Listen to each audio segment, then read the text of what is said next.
The night air was cold and the shelter hallway was quiet. Asha spread 2 donated blankets on a thin mattress and tucked her little boy inside.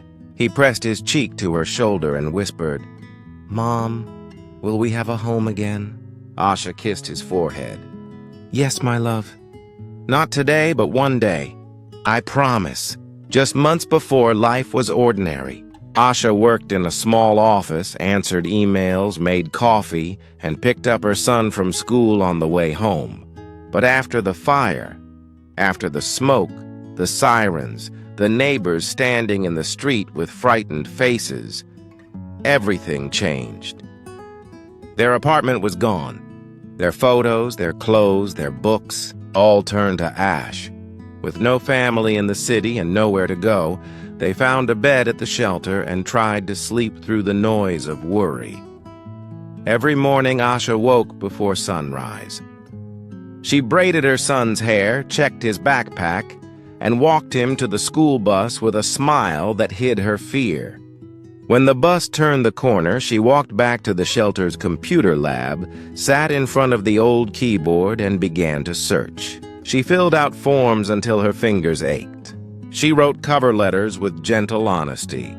"I am organized. I work hard. I will learn anything." Some days she heard nothing. Other days she heard no. Rejection letters filled her inbox like gray clouds filling a sky. Still, each afternoon, Asha took a deep breath, stood up straight, and met her son with a hopeful face. On the walk back to the shelter, they counted the bright things they could still see. The red ball in the playground, the orange sunset, the yellow bus. "We still have colors," her son would say. "We still have colors," she would agree. One afternoon, as Asha hit send on another application, a woman from a small company called. "We noticed the detail in your message," she said. "We need a temporary assistant for a few weeks. Would you be willing to try?" Asha looked at the clock, looked at the calendar, looked at her son's drawing taped beside the screen. A small house with a green door. "Yes," she said. "I'm willing." The work was simple but steady. Sorting files, answering phones, learning new software, and taking notes during meetings. Asha arrived early and stayed late. She asked questions. She wrote everything down. When a coworker forgot a deadline, Asha quietly helped. When a printer jammed, she fixed it. At the end of the month, her manager said, "We can't let you go yet. Can you stay longer?" Asha nodded, grateful, and a little braver. Nights were still hard.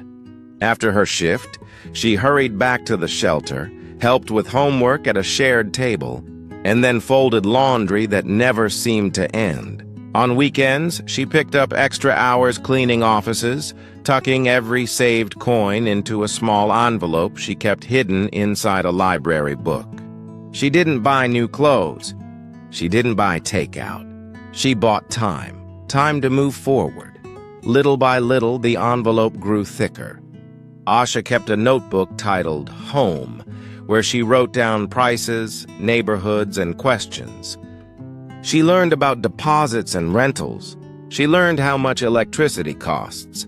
She learned to say, "We are not there yet, but we are on our way." Then, one bright morning, almost a year after the fire, the bakery on Maple Street taped a small paper in their window. "Apartment for rent, upstairs." The place was tiny, but the windows faced the sun, and the rent was just within reach. The landlord looked at Asha, then at her son, then at the envelope of saved money. "It's not fancy," he said, "but it's clean. You can make it yours." Asha's hands shook as she signed the papers. Her son bounced on his feet and pressed his face to the bakery glass. "Do you think they'll let us smell the bread every morning?" he asked. Asha laughed for the first time in months. A real laugh, the kind that opens the chest and lets the light in. "I think they will," she said. Moving day was not a truck and boxes. It was a backpack, a borrowed suitcase, and 2 friends from the shelter who came to help. They climbed the narrow stairs, unlocked the green door, and stepped into a room that belonged to them. The walls were bare. The floor was warm from the sun. The silence was soft. Asha placed a small plant on the windowsill and a blanket on the floor. Her son ran from corner to corner, inventing rooms where there were none. "This is our reading corner," he said. "This is our dance floor. And this..." He opened the window and took a deep breath. "This is our smell the bread spot." They made a home from almost nothing.